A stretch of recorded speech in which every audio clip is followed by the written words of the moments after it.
May I now request Mr. L. Pughazenthy, Executive Director, ILZDA, to make his presentation on zinc and lead in India, a microview. Thank you. Brilliant speaker, but I'll have plenty of starter for you. Now I'm going to give you a quick rundown, a macro view on the zinc and lead in India. And let me just give you some important key facts and info about the lead and zinc metals. Of all the non-ferrous metals, these two are very ancient metals used in armory and weaponry and utensils and many things in the ancient days, either as metals or as alloys, brass, etc. But today it has got modern uses. Zinc die-cast items are used in IT components. Zinc chemicals are used in medicines. And zinc chemicals are used in agriculture for nutrition. And zinc is very essential for human life, for our wellness. So there are many good things about this ancient metal with modern uses. Lead also is a very ancient metal. The soldiers in Greece and many other countries used to drink water and cook food, etc. in lead utensils. But today we think lead is hazardous. Much later we recognized all these. Now coming to India, as far as zinc is concerned, India has got the world's third largest integrated zinc smelter. That's something which is not known to many people across the world, across the country. Hindustan Zinc is sitting on a gold mine, McKenna's Gold, and they are making plenty of zinc, expanding zinc capacity, smelting capacity, power capacity. Very ambitious plan of Mr. Anil Agarwal, post-disinvestment. And very soon India would become the second largest zinc producer. We have the capability, but demand for zinc should be there. But why demand for zinc is not there, I'll come to that fact a little later. Now lead, I think both Rajat and Mr. Basin made that India is not exporting much. Lead is the only metal where there is a negative growth in exports because India itself has got a huge appetite for lead. We are producing and consuming plenty of lead. 10 lakh tons of lead we are consuming in the country as per the unofficial estimates. If you ask Planning Commission or Mines Ministry, where I am working very closely, they would tell you 5 lakh tons is the consumption of lead in India. The unofficial figures are twice. The world recognizes International Lead Zinc Study Group Lisbon, where I am very closely working with. We all know after China, India is the largest lead zinc producer, consumer, and we are importing more and more of used lead batteries from all parts of the world for recycling lead. And all your lead from your lead batteries, inverters, from IT companies, everything goes for recycling. So we are producing, consuming more. Therefore, don't expect positive growth in lead exports. Rajat, I'm sure you're noticing this fact. So I think India has got a huge has huge domestic market in lead. Now coming to both the metals, we have been seeing over the years, there's been impressive growth both in zinc, lead production and consumption. Just have a quick look at the figures. You have the figures. The figure for 2014-15 is up to January. Zinc production has been increasing, except for 1 year, 2012-13, where the slight reduction in production. But we have been continuously increasing our production because of the depressed demand in the country, zinc demand. Willy-nilly we have been made to export zinc to other parts of the world. But once the demand picks up here, again, domestic market will be the priority. I think make in India, sell in India, make for India, it could be anything. Now coming to lead, now let me tell you briefly, whatever zinc we produce, 7 lakh or 8 lakh tons of zinc, out of 77, 80% of zinc goes in coating of iron and steel products for corrosion protection, your GI pipes for drinking water, galvanized sheets, AC ducting for roofing, galvanized structurals, galvanized wires for fencing, for many other items, GI buckets. Everywhere we are using zinc, and zinc coating has got some unique advantages. I'll tell you facts later. Alloys, zinc die-cast alloys and brass, etc. Oxides are there, 5%.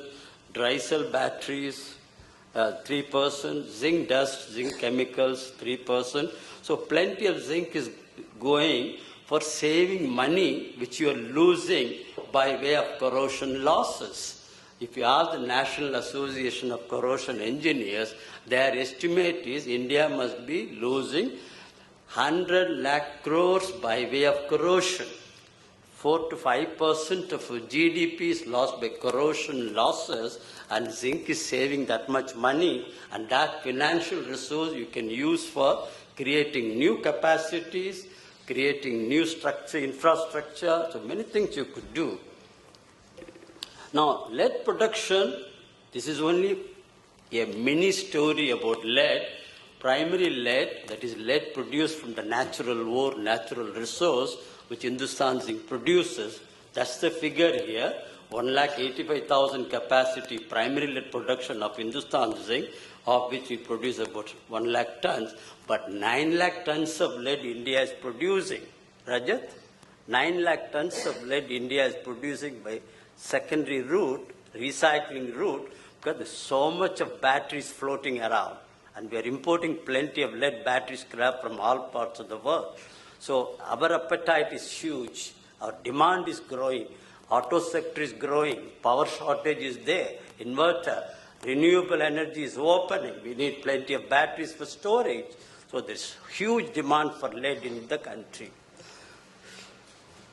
Now lead uses, I mentioned 75% of lead goes in lead batteries. You've got all kinds of players, big players, small players, medium players. So that's the story. And chemicals, cables, the figures. Now quickly coming to this important info, zinc is the third widely used non-ferrous metal in the country, known for excellent corrosion resistance. You are all individuals, engineers, businessmen.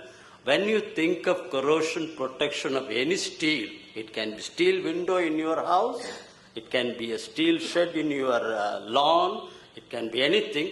Think of zinc, because that gives a life of 40 to 50 years. Paint, you will be painting every Diwali or every 2 years. You'll be spending much more money periodically, and your life cycle cost, if you look at galvanizing, you put it there for 40 years, you don't do anything. And if you want to have an aesthetic look, give a color coat on the paint surface, it looks beautiful. And it's got that sacrificial protection property, it's an electrochemical property of zinc. Even if zinc gets damaged in the coating somewhere, the surrounding zinc will protect, which is a unique property of all the metals. This is the only one that gives sacrificial protection property. And the operation is very simple, galvanizing. It's a low temperature operation, 450 degrees centigrade, and you just clean the steel well. Surface preparation is very essential in surface protection, in surface engineering. Once you clean well and give enough time for the reaction, and you get beautiful coating, which gives you long life. And 2/3 used in coating, I mentioned there, and galvanized coating has got 12 inherent advantages. If any one of you are interested, my email ID in the list of delegates given by the organizers, it is unique and inherent advantages. You talk about environment protection, you talk about climate change, you talk about the ozone layer, talk about corrosion protection also. It looks dirty in your house or in your street lamp pole if it is brown rusted surface. And zinc is recyclable. Recyclability is very essential, sustainable point of view, and it's reusable. And as I told you, for health, agriculture, animal kingdom, plant kingdom, zinc is very essential for life. Now, I'm just telling you why galvanizing. What is so beautiful about it? Not because I am working for the zinc industry or Hindustan Zinc is here or there, because wherever you want maintenance-free protection in your economy, whether it is telecom or whether it is power transmission or whether it is railway electrification, where you can't think of protection through maintenance period, you can't shut them down for maintenance reasons. You want uninterrupted service. Half an hour, no metros running in Mumbai, you can see the mess that you are having. So you can't think of any maintenance. So there you have to have galvanizing 50 years, long-term protection. And it's cheap in terms of life cycle concept. That's the beauty. And what's all galvanized now? Galvanized sheets as coils, galvanized pipes, galvanized wire coils, galvanized angles for transmission line towers and telecom towers, and nuts and bolts for many applications. There are a variety of items, cable trays and many things which I'll be showing a little later. Now, what is the future? The new government is there, the new tempo is there, the new momentum is there. What is the future for lead and zinc? Professor Aluminium talked about, Professor Murthy talked about aluminum future. Let me tell you what's there for zinc and lead. Now, in the case of power sector, you know India has been suffering for want of power, power shortage, perennial shortage. Summer months it's a disaster across the country. India is going to add 88,000 megawatt of power by 2017.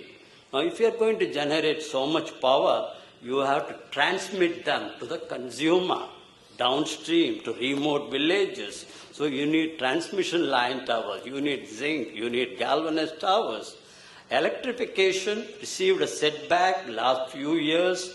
No money in railways, and Minister Suresh Prabhu is crying for money, and there's no money there, but he has committed that during the current year for railway electrification, 6,600 kilometers of Indian railways will be electrified. Again steel, again zinc will be used there.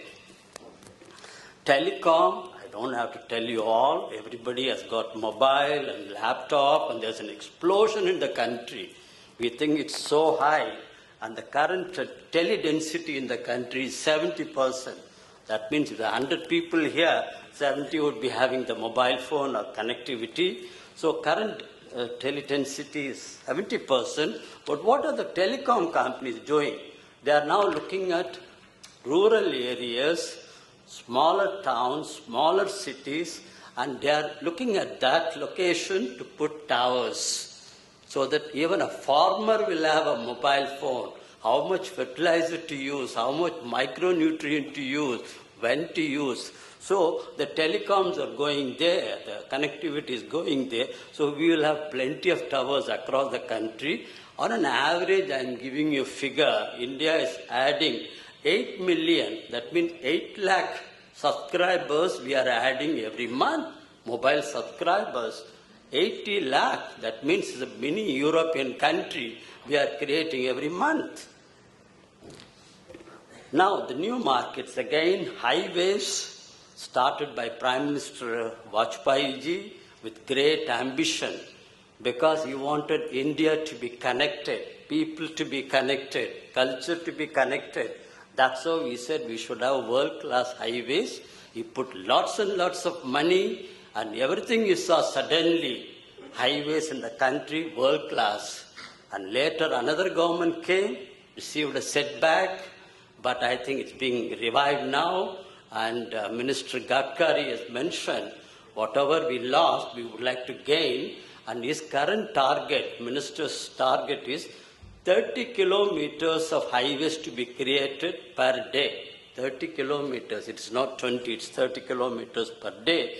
And you see the guardrails, crash barriers, accident prevention, saving your life, saving your vehicle. So this is something which is going to expand.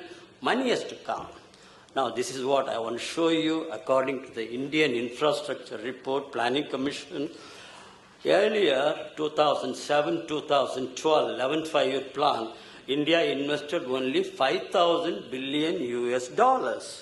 It was a small amount, but the current plan, running plan, 2012 to 17, we are going to be doubling that amount. That is 1,000 billion US dollars we'll be spending, but we are looking for fun.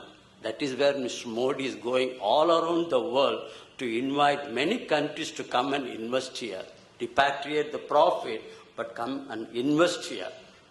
Invest in infrastructure, invest in global R&D centers, global centers here. So that's how it's going to be coming. Now, many things I want to share with you, what's all being galvanized quickly, so only pictorial illustrations. This high mast lighting column, they're all galvanized. It looks beautiful. It is there in traffic junctions. It is there in airports. It is there in ports. It is there in rail yards, etc. And these are all hot dip galvanized. Now, why only high mast lighting columns? Even your normal high street lamp poles in Thane or Kalyan or wherever, all of them should be galvanized, not painted, not rusted. So in Delhi we started after the Commonwealth Games, and now it's gaining ground. I don't know, Bombay has got galvanized street lamp poles, normal ones. But the municipal corporation, many others will have to do this. Now, pre-engineered building system, this is a very widely talked about concept. If you want to put up a shed or a warehouse or a factory, the fastest process, the cleanest process, you don't need to mix with concrete, water and carry it and go up and down. This is the fastest process. Galvanized steels, pre-designed, pre-engineered, you put up the structure and the finished structure is there. You can see as the other one shows. Now, what is the biggest market that India can think of? Galvanized reinforcement bars. Galvanized reinforcement bar. We normally use black reinforcement bar as it is, and this hard dip galvanized rebar is going to prevent corrosion, concrete cracking, concrete disintegration for a long number of years. And 1985, India had the first example. I was involved in that project, Lotus Temple. I worked with an Iranian structural engineer, and that's a project where we use. And today, if you go there, it's a white marble structure like Taj Mahal, no rust cracking, no rust stains, no rust weeping. It's a beautiful monumental structure. And we use 300 metric tons. Let me tell you, you should all be happy. In Mumbai, many structures have come using galvanized rebar because corrosive areas, coastal areas, chemical plants, fertilizer complexes, oil refineries, wherever you expect corrosion in the RCC structures, you should use galvanized rebars. This is how it looks like. It was used for a power project in East Coast. And you can see here, in a residential building in Mumbai, a 22-floor high-rise building, galvanized rebars were used by one of my members, galvanizers. This is something you should see. The world's tallest Krishna temple. World's tallest Krishna temple is coming up in Mathura, Vrindavan, between Delhi and Agra. And this is going to be 3 times the height of Eiffel Tower, almost 3 times the height of Qutub Minar, and it's going to be huge complex, green complex with variety of facilities. And in future, the Indian tourists, the overseas tourists, before they go to Agra, they will see this project and then go to Agra, or on the return to Delhi or wherever, they would love to see this. 7 to 8 years' time, President has commissioned this project already, foundation ceremony started. I am involved in this project. The first phase, we are going to be using 800 tons of galvanized rebar. They don't want any maintenance, any rust or any cracking there. And the second phase, third phase will reveal how much more galvanized rebar should be used. Maybe it may be 4,000, maybe 5,000. But more important, Lord Krishna also is going to be blessed with galvanized rebars. Now, ports, this is another thing. In any structure, any exposed structure, outstations, maybe in a park or wherever, all of them should be zinc protected. The whole world is doing it. You go to other countries, you will see everything galvanized from the airport to your hotel. So you can see in a port, it was all galvanized steel structure. This is the future where Mr. Piyush Goyal and where Minister Power and everyone has been talking. The future for India for closing the power shortage, power gap, is this renewable energy, solar energy. That's going to be a huge one. Jawaharlal Nehru Solar Energy Mission. We are going to be plenty of money there. A lot of companies are interested, Suzlon and many others. And even the structures there, the supporting structures on which the solar panels rest, they are all galvanized. You don't want maintenance there. Now, this is the target of the new government. By 2020, how much of renewable energy we add in what sectors? 1 lakh megawatt of solar, 60,000 megawatt of wind energy, 5,000 megawatt of small hydro, and 10,000 megawatt of bioenergy. That's the vision. But if we achieve even 75% of them by 2020, that will be a great achievement. Now, another slide which I want to show you quickly is India is prone to corrosion, tropical marine condition, coastal area, heavy rains, now heavy industrialization across the country, coastal, inland, everywhere, and therefore corrosion is a big phenomenon, something you are living with, so we have to protect them. Now, lead batteries, coming to lead quickly, I don't want to go through these figures. As I told you, lead battery industry is growing in a big way. And everyone has got a share here. And 60% of our lead batteries we use in the automotive sector. 40% is the other one which we use in your house, in your railway coaches, in your power plants and inverters everywhere. And there are so many manufacturers. I put the numbers there. You can have a look at the presentations later. Now, look at the overall scenario of lead battery industry. Auto is only one part of it. Telecom sector you will be using. Inverters will use lead batteries. UPS will use lead batteries. Renewable energy will use. Now, the latest thing is the electric vehicles. Delhi has started e-rickshaw. This may be a short shuttle connectivity in many places between metro stations and airports and bus terminals. So the e-rickshaw concept is developing now. That's also battery driven. And that's going to be cheap mobility for everybody. Now, what is the story now? Again, this is something which I want to show you. While our primary production will be low because lead resources, natural or not much, but our secondary lead, our recycling opportunity in lead is very huge. And you see the demand-supply gap between the red line and the white line. The gap is like this. So I think you've got a huge opportunity for lead recycling. And that's why you are importing used lead batteries from many parts of the world.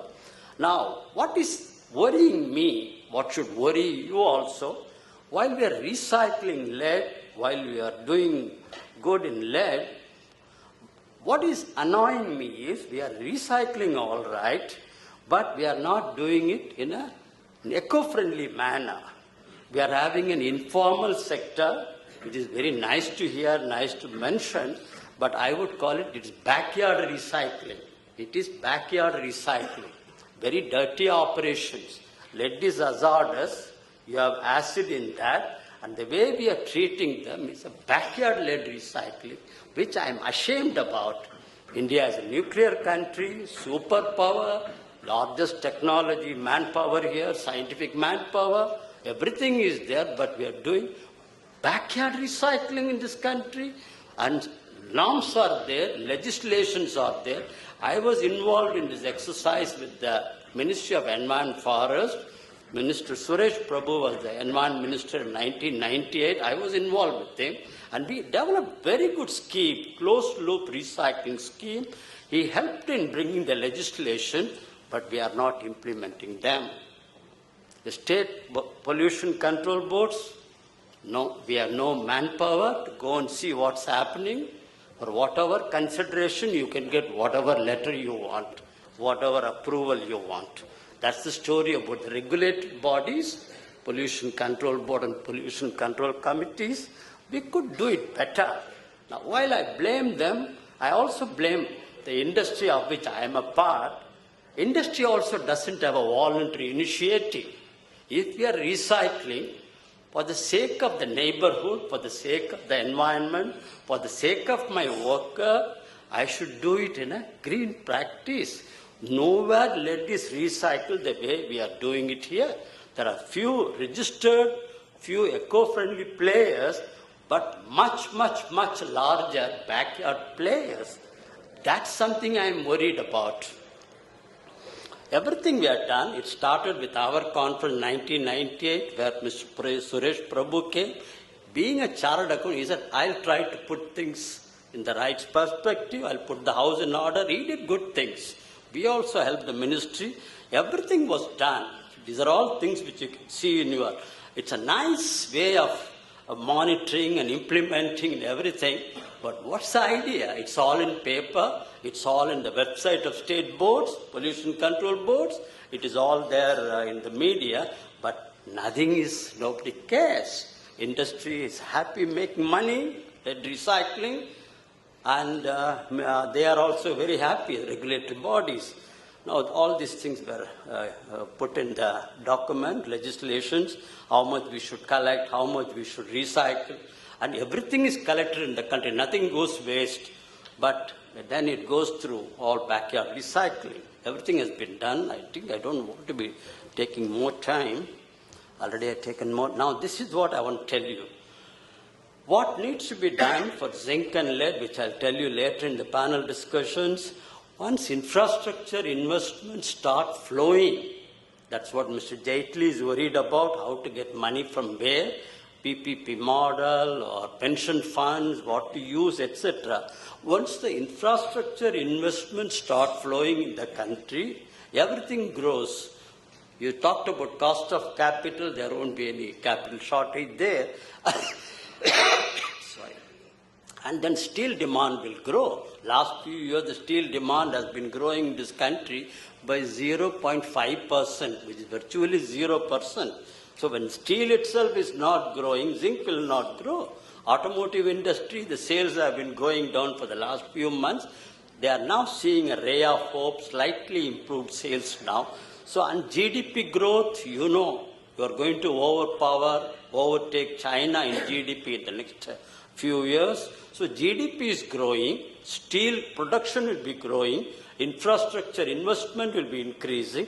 Therefore, zinc, more will be produced, more will be consumed in construction, infrastructure, and more automotive sectors, more buying power, power shortage, squeeze, everything will be able to manage. So conditions are ideal. Now, what is the final message before you all adjourn for lunch? Everything is nice, favorable economic growth, infrastructure investments awaited. I am also looking at God, and increasing steel and zinc production, unlimited galvanizing market potential.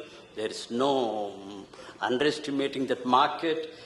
Automobiles, India is going to be the hub, future hub for export of automobiles, for domestic market, renewable energy. We have to. We have been talking about renewable for a long time. Now there is a very strong urge in the country, and this will also increase the lead demand. Conclusion, awareness is missing. Lead recycling we should do in a green, environment friendly is missing. Consumer protection need and corrosion protection we should do. That's missing. I am doing it. Hindustan Zinc is doing it. And then variety of channels we have to use, social media, advertisement, meetings, etc. Industry is active. I was in Mumbai. Sunil knows for the last 2 days, I was here having a big seminar, interacting with construction companies, automotive companies, infrastructure. We are active. And industry, we're always doing that, but industry leaders, captains, you also have to join the campaign. Together we have to take it forward. Then you are making India campaign. Our campaign will be a success. Thank you very much.